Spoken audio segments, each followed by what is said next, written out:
اور کتنا ملعون ہے وہ مرد جو اپنی بیوی کو چھوڑ کر اوروں کے پیچھے بھاگا پھرے۔ حضور اکرم صلی اللہ تعالی علیہ وسلم نے ارشاد فرما دیا، جو آدمی کسی کی بیٹی سے، کسی کی بہن سے، کسی کی بیوی سے بدکاری کرتا ہے، حضور فرماتے ہیں والذی نفسی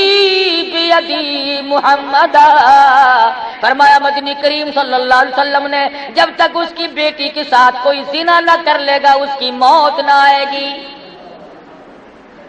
جب تک اس کی بہن کے ساتھ کوئی بدماشی نہ کر لے گا اس کی موت نہ آئے گی، جب تک اس کی بیوی کے ساتھ کوئی بدماشی نہیں کر لے گا اس کی موت نہ آئے گی۔ بظاہر بڑا خوش ہوتا ہے، میں نے فلاں جگہ ہاتھ مار لیا، شکار میرے ہاتھ لگ گیا، تجھے معلوم نہیں کہ تیرے پیچھے کتنے شکار کھل چکے ہوں گے۔